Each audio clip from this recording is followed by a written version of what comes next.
Morning guys, and welcome back to Systems of Linear, Quadratic, and Quadratic equations and inequalities. We're on the second lesson, and that's solving systems of linear quadratic equations algebraically. And if you can remember back to Foundations and Pre-Calculus 10, there were two ways to solve, and you had to be able to use them both, substitution and elimination. And with these ones, I am going to teach both, but it doesn't matter which one you use. And for the grade 10, the linear ones, I prefer elimination. And with these ones, I actually prefer the substitution method. But of course, you can analyze the system and decide for yourself. So just to kind of refresh your memory, we've got two equations. This one's quadratic, degree of 2. This one's linear, degree of 1. And we are looking for the values for x and y that will satisfy both equations, left side equals right side. So with this substitution method, what's nice about these ones is that because we have two equations where y equals something, we can say, and this I think goes back to Foundations 20, we can put this one equal to this one, because if y is equivalent to this and y is equivalent to this, then we can say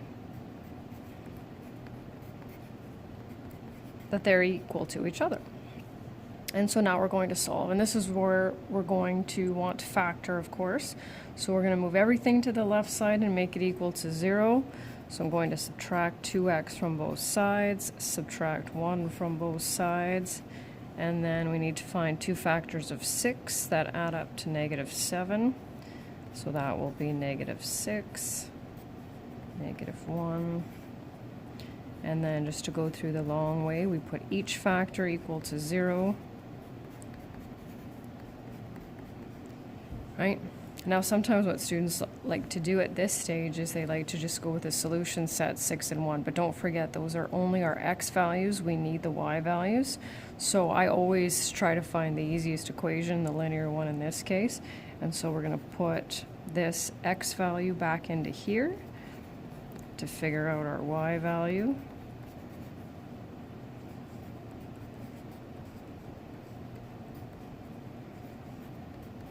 Two plus 1 is 3, and so now we have two ordered pairs, right? So we have two sets of answers, this one and this one. And of course what that would mean is that if we graphed this line and this parabola, where would they intersect?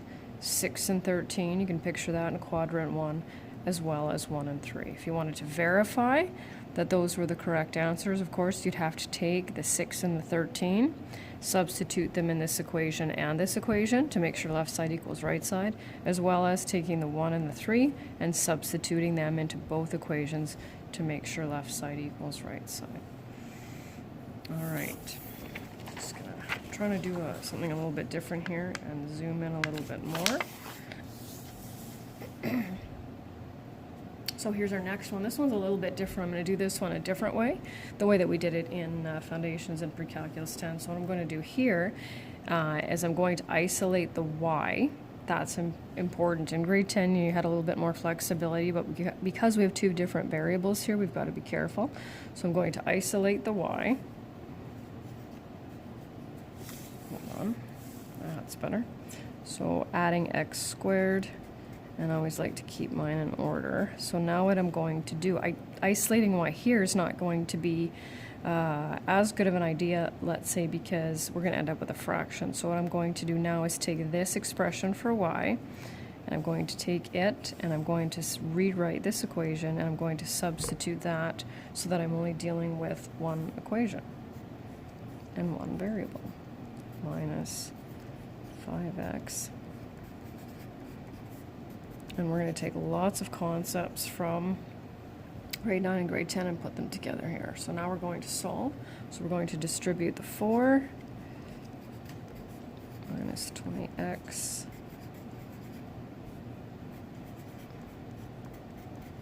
and of course looking to factor again if possible. So since the majority of my terms are on the left side, I'm just going to keep it that way. 28x plus 49. And you want to really take your time here, because It's not guaranteed to be factorable, but I'm going to say it is for these. I make sure that these work out nicely because to end up with radicals and have to substitute them is going to be complicated. So you have to really take your time here, because if you get here, realize it's not factorable, chances are you've made a mistake. So we're dealing with perfect trinomial square.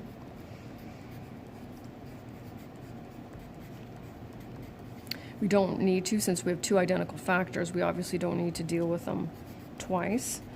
So I'm just going to do that, and oh, we're allowed to have that, of course. And now we need to substitute minus 8, and I always choose the linear if possible.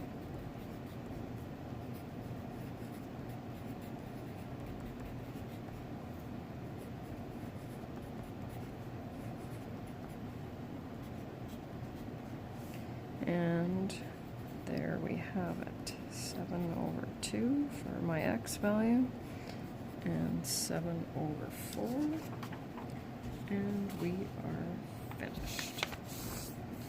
Just getting this one ready here. Okay, so next section is the elimination method, and that's when we eliminate. We don't have a lot of choices here like we did in grade 10. We have to eliminate the y's, because if we end up with one equation with two variables, we can't do anything with that. So we absolutely have to eliminate the y's.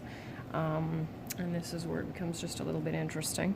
So if substitution ends up being your preferred method, then by all means go ahead. So what do I need? Since I've got one y here and two y's, I need them both to have the same numerical coefficient. Well, seems not too complicated to turn this one into a 2. Well, how do we do that? We multiply everything by 2. So we've got 2y equals 2x squared minus 8x minus 60. And then this is where we're going to stretch things out a little bit. We want to keep the 2y here. Okay, we don't have any x squared, so we're going to move that over and then keep that where it is. So it might look a little funny, but I like to line things up a little bit. And so then in order to get rid of the y's, do we add them? So do we go 2y plus 2y, or do we go 2y minus 2y? Well, we would clearly have to subtract them. So what that means is that we would have to subtract this side as well. So 2y minus 2y is nothing. 2x squared minus nothing is 2x squared.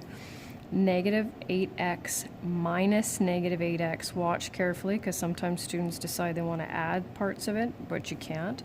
So we end up with no x's.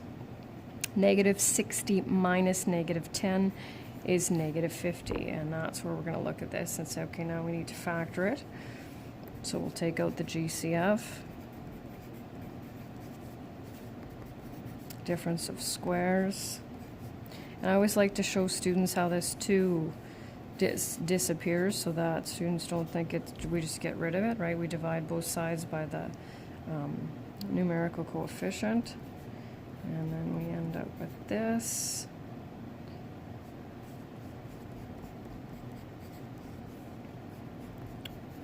Put each factor equal to 0. I'm going to run out of room here. X equals 5, x equals negative 5, right? And so now we need to figure out our y values. So 2y plus 8 times 5 equals negative 10.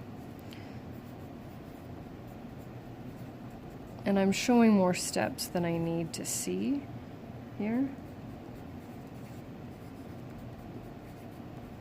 And once more, plus 8 times negative 5. This time we're going to have 2y minus 40. And there are our two sets of answers. I'm going to just put my solution set up here. So we have 5 and negative 25. Whoops. And negative 5 and 15. And I just have one more, and it's actually not that bad. So we already have the y's with the same numerical coefficient, so right away we can get rid of that. So I'll just tell you that if subtracting, if you would rather add than subtract, you can always multiply an equation by a negative numerical coefficients. So you can multiply this one, let's say, by -1, so that you would be able to add the equations together if you find that easier. I'm going to subtract them.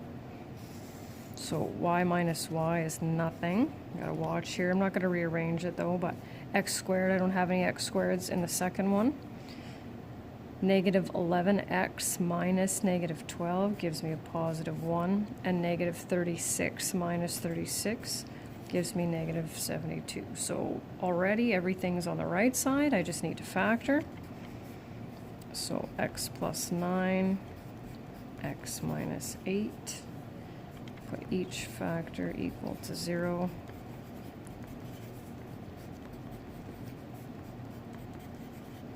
And go back to this one, substitute our values.